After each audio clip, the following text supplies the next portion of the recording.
To Nanak classes. दोस्तों, Nanak classes के YouTube channel पे आपका स्वागत है।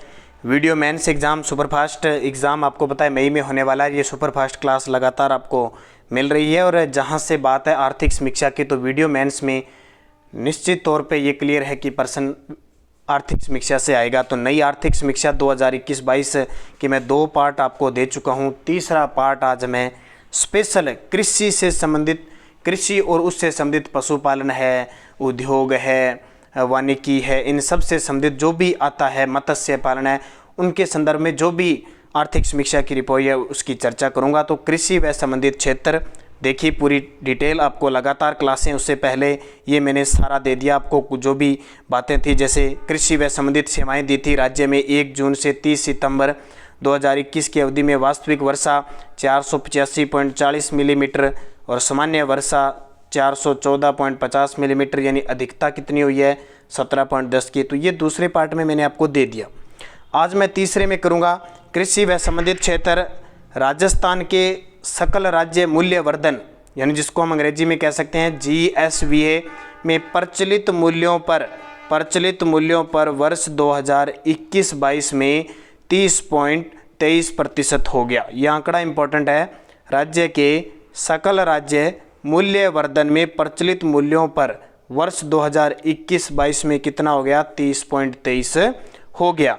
अब देखें तो वर्ष 2021-22 में फसल क्षेत्र का अंश देखें, फसल क्षेत्र का अंश तो 45.94, पशुधन का देखें तो 46.25, वानिकी का देखें तो 7.74 और मत्स्य का देखें तो 0.37। तो ये आंकड़े याद रखने आपको। वर्ष 2021-22 में फसल क्षेत्र का जो प्रचलित मूल्यों पर सकल राज्य मूल्यवर्धन है वो 45.94, पशुधन का 46.25, वानिकी का 7 और मत्स्य का 0.37। भूमि उपयोग के हिसाब से देखें तो राज्य का कुल प्रतिवेदन क्षेत्रफल वर्ष 2019-20 में 342.90 लाख हेक्टेयर है।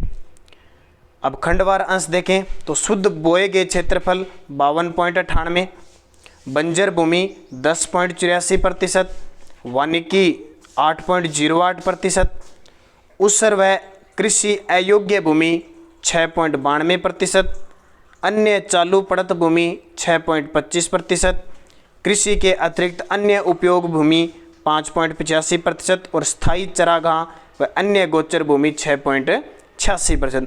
अब ये आंकड़े पेपर में सीधे सीधे आएंगे कि राज्य का कुल प्रतिवेदन क्षेत्रफल वर्ष 2019-20 में 342.90 लाख हेक्टेयर, उसमें ये आपके प्रतिशत में आ गए शुद्ध बोए गए क्षेत्रफल, बंजर भूमि, वानिकी, ऊसर, ये सारे। फिर देखिए प्रचलित जोत धारक राज्य में कृषि गणना 2015-16 के अनुसार कुल प्रचलित भूमि जोतों की संख्या 76.55 लाख। यहाँ से इर्द गिर्द एक प्रश्न आया था पिछले वीडियो प्री में। कृषि गणना 2015-16 के अनुसार कुल प्रचलित भूमि जोतों की संख्या 76.55 लाख और 2010-11 में कितनी थी, 68.88 लाख। तो वृद्धि कितनी हुई, 11.14% की वृद्धि हुई। फिर हम बात करें तो कुल जोतों का सीमांत क्षेत्र 40.12% है, लघु 21.90% है, अर्ध मध्यम 18.50% है, मध्यम 14.79 है और बड़े आकार के 4.69 है। यानी सबसे ज़्यादा पूछे तो सीमांत है 40.12 और सबसे कम पूछे तो बड़े आकार वाले हैं 4.69। फिर देखो महिला प्रचलित जोत धारक, ये प्रश्न पिछले पेपर में आ चुका है। महिला आया था, पता नहीं पुरुष आया था। 2015-16 में महिला प्रचलित जोत की बात करें तो 7.75 लाख और 2010-11 में था 5.46 लाख। तो वृद्धि कितनी होगी, 41.94% की। फिर हम उत्पादन की बात करें तो यहाँ से भी क्वेश्चन पूछा जा सकता है। कृषि उत्पादन पूर्वानुमान है, संभावित है, अनुमानित है। वर्ष 2021-22 में खाद्यान्न उत्पादन का अनुमान लगाया गया है 225 लाख मीट्रिक टन, जो पिछले की तुलना में कम है। 2021-22 में खरीफ खाद्यान्न, ये तो खाद्यान्न उत्पादन है स्पेशल, 225 लाख मीट्रिक। अब खरीफ फसल और रबी फसल उसमें भी अलग है। तो खरीफ खाद्यान्न उत्पादन में 84.90 लाख मीट्रिक टन का अनुमान है, पूर्वानुमान। 2021-22 में रबी खाद्यान्न उत्पादन का 140.30 लाख मीट्रिक टन का अनुमान है। 2021-22 खरीफ अनाज उत्पादन, ये खाद्यान्न अरे खाने वाले और अनाज उत्पादन 66.63 लाख मैट्रिक टन, और उसी प्रकार रबी अनाज उत्पादन के लिए 115.95 लाख मैट्रिक टन होने का अनुमान है।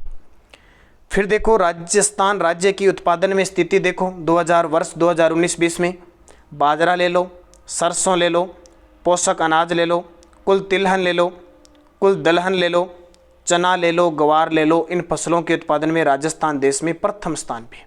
राजस्थान देश में प्रथम स्थान पे है, मूंगफली में दूसरा है और सोयाबीन में राजस्थान तीसरे स्थान पे। तो ये देखो बाजरा, सरसों और चना, ग्वार, इसमें राजस्थान टॉप पे है।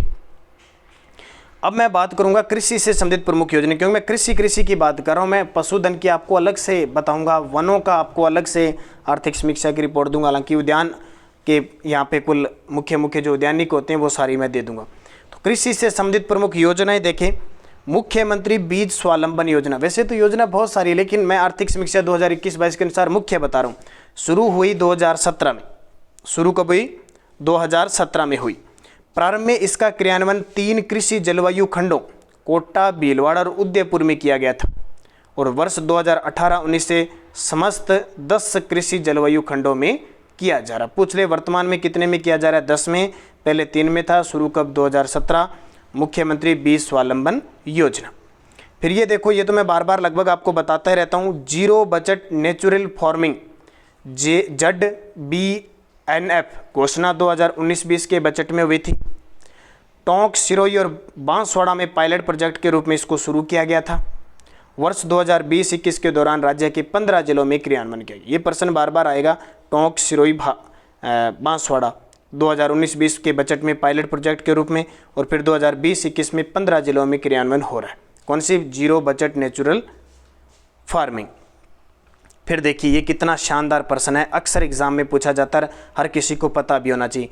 राष्ट्रीय खाद्य सुरक्षा मिशन NFSM वर्ष 2007-8 से, यानी केंद्र परिवर्तित राज्य में गेहूं और दलहन पर राष्ट्रीय खाद्य सुरक्षा मिशन प्रारंभ किया गया है।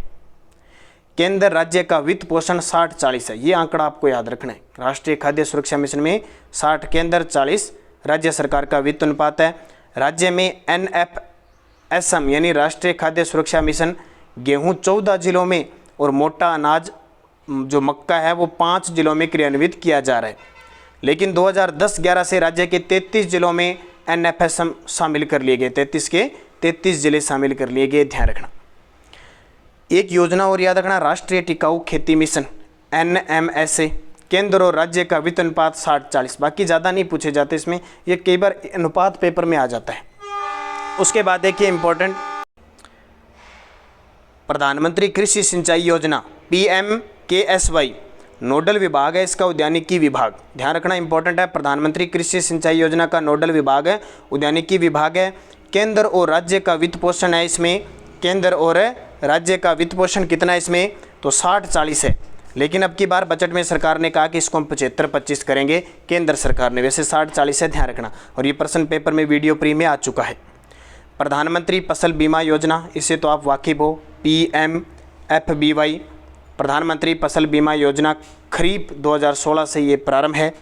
इसमें खाद्यान्न फसलें, तिलहन फसलें और वाणिज्यिक यानी बागवानी फसलें शामिल है। किसानों की तरफ से प्रीमियम इसमें जो राशि होती है वो खरीफ के लिए 2%, रबी के लिए 1.5% यानी 1.5% और बागवानी 5% है। ये तीनों पेपर में आंकड़े पूछे जाते हैं, खरीफ 2, रबी 1.5, बागवानी 5। मौसम खरीफ 2020 में असंचित क्षेत्रों के लिए 30% और सिंचित क्षेत्रों के लिए 25% की अधिकतम प्रीमियम का अनुदान ही केंद्रीय अंश द्वारा वहन किया जाता है। अगला देखिए, फसल उत्पादकता की बात करें तो 1997-98 से सन 2001-2 की औसत उत्पादकता की तुलना में वर्ष 2020-21 में अनाज की उत्पादकता में 101.51% की वृद्धि हुई है। कितनी? 101.51। और दलहनों में 46.61 और तिलहन में 77.71% की वृद्धि हुई है।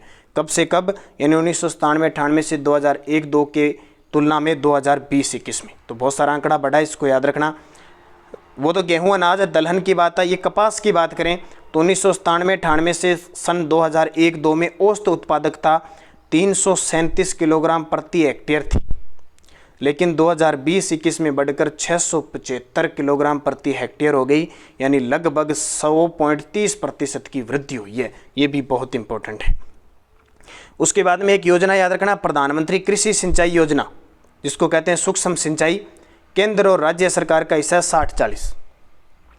प्रधानमंत्री कुसुम योजना, इसके बारे में तो जानते हो, इसका पहला संयंत्र भारत में बालोजी गांव जयपुर में लगा। सौर ऊर्जा आधारित पंप परियोजना है, यानी डीजल के पंपों की जगह सौर ऊर्जा के पंप स्थापित करना। ये बजट 2019-20 में इसकी शुरुआत की गई थी प्रधानमंत्री कुसुम योजना कंपोनेंट बी के तहत। कुसुम यानी प्रधानमंत्री, कुसुम का पूरा नाम है प्रधानमंत्री किसान ऊर्जा सुरक्षा उत्थान महाअभियान। नारा अन्नदाता से ऊर्जा दाता, ये इंपॉर्टेंट है। 3 हॉर्स पावर से यानी HP से 10 हॉर्स पावर क्षमता के सौर ऊर्जा पंप संयंत्र की स्थापना करना, जबकि अधिकतम 7.5 हॉर्स पावर क्षमता तक के पंप हेतु अनुदान दिए है। ये भी याद रखना इंपॉर्टेंट है। राज्य में 2010-11 से दिसंबर 2021 तक 64,010 सौर ऊर्जा पंप संयंत्र स्थापित करवाए जा चुके हैं। स्टार लगा लेना भी। राज्य में 2010-11 से दिसंबर 2021 तक 64,010 सौर ऊर्जा पंप संयंत्र स्थापित किए जा चुके हैं। अनुदान इसमें 60% दिया जाता है, 30% केंद्र का होता है और 30% ही राज्य सरकार का होता है। एक और योजना याद रखना, राजस्थान कृषि प्रसंस्करण कृषि व्यवसाय कृषि निर्यात प्रोत्साहन नीति 2019, 17 दिसंबर 2019 को लॉन्च की थी। इंपॉर्टेंट है, तारीख याद रखना। कृषक कल्याण कोष का गठन 16 दिसंबर 2019 को हुआ था, राशि 1000 करोड़। और अब जो राजस्थान का बजट जारी हुआ है 2022-23 का, उसमें राजस्थान इसमें किसान जो योजना है, एक कृषि कल्याण नहीं है, एक अलग से योजना है, ठीक है। उसमें सरकार ने पहले 2000 करोड़ राशि थी कृषि साथी योजना, अब उसमें 5000 करोड़ दी। लेकिन ये कृषक कल्याण कोष गठन 16 दिसंबर 2019 को जारी किया गया, राशि 1000 करोड़। और ये देखिए कितनी इंपॉर्टेंट योजना है, परवन वहद परियोजना, परवन नदी पर झालावाड़ के निकट निर्माणाधीन है।